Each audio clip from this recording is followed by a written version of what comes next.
Hello' everyone, নমস্কাৰ। এয়া দেখিছে আপোনালোকে মছন্দৰী হয়। মই মছন্দৰী আজি এটা ৰেচিপি বনাবলৈ ওলাইছোঁ, কাৰণ যিসকলে মছন্দৰী খাই বেয়া পায় সেইসকলৰ বাবে। আৰু মছন্দৰীবিলাক ইমানকৈ আছে দেখিছে নহয়, আপোনালোকক দেখাই দিছোঁ মই।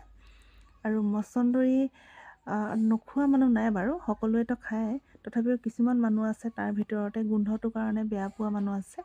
কিন্তু এই ৰেচিপিটো চালে আপোনালোকে মছন্দৰী খাবলৈ পাৰিব। প্ৰথমতে মই এয়া মছন্দৰীবিলাক অলপ ছিঙি লৈছোঁ, কাৰণ মছন্দৰী পাতখিনি বৰ অকণমান হৈ আছে। এয়া মছন্দৰী ছিঙি পেলাই মই ধুই ল'লোঁ। এয়া দেখিছে পাতবিলাক তলত ৰঙচুৱা হৈ থাকে আৰু ওপৰত এনেকুৱা গ্ৰীণ কালাৰ। দেখিছে কিমান সুন্দৰ।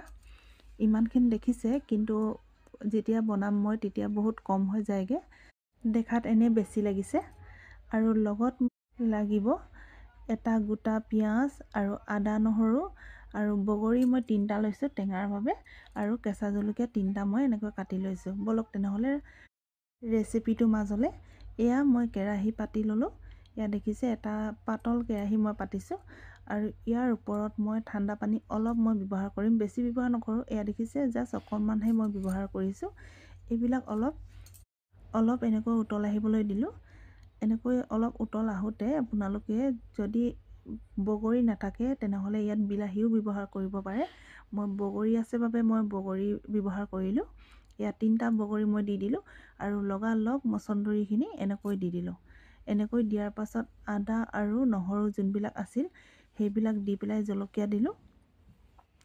ওপৰত অলপ মই এনেকৈ নিমখ ছটিয়ালোঁ, আৰু লগালগ এখন প্লেটেৰে মই এনেকৈ ঢাকি ৰাখিলোঁ। অলপ সময় পাছত চাওক, এয়া দেখিছে একেবাৰে কমি আহিল বস্তুটো, আৰু পানীবিলাকো কমি আহিছে, আৰু বস্তুবিলাক সিজি যায় লগে লগে, কাৰণ পাত এখন হয়, পাতৰ চব্জিবিলাক সোনকালে সিজি যায়।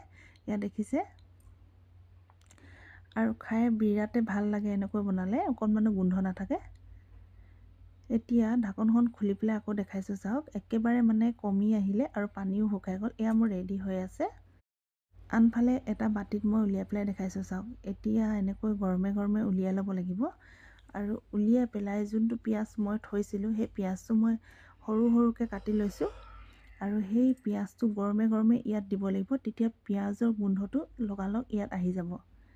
ইয়াত দেখিছে পিঁয়াজবিলাক মই এনেকৈ লগালগ গৰমে গৰমে দি দিছোঁ, আৰু এখন চামুচেৰে মই এনেকৈ লৰচৰ কৰি দিছোঁ। এতিয়া ইয়াত নিমখ দিবলৈ নালাগে, কাৰণ মই প্ৰথমতে নিমখ দি দিলোঁ। ইয়াত দেখিলে। আৰু ইয়াত যদি আপোনালোকে আৰু অকণমান যদি টেষ্টিকৈ বনাওঁ বুলি ভাবে, তেনেহ'লে যদি ঘৰত থাকে আচাৰৰ তেল তেনেহ'লে দিবলৈ পাৰে। মোৰ আছিল বাবে মই দি দিছোঁ, নাথাকিলেও নাই, মিঠাতেলো ব্যৱহাৰ কৰিব পাৰে, কোনো কথা নাই। মই আচাৰ তেল অকণমান ব্যৱহাৰ কৰিলোঁ।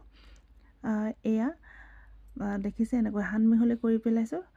এতিয়া পৰিৱেশন কৰিবলৈ পাৰে। আৰু ইফালে মই ভাতৰ থালি লৈ ল'লোঁ। এয়া ভাত লৈছোঁ, জলকীয়া এটা লৈছোঁ, আৰু লগত লৈছোঁ চালাডৰ লগত গাজৰ আৰু পিঁয়াজ আছে। আনফালে মছন্দৰী সেই বাতিটো লৈ ল'লোঁ। এয়া দেখিছে বহুত ভাল লাগে খাবলৈ। আপোনালোকে ট্ৰাই কৰিবলৈ পাৰে এনেকৈ।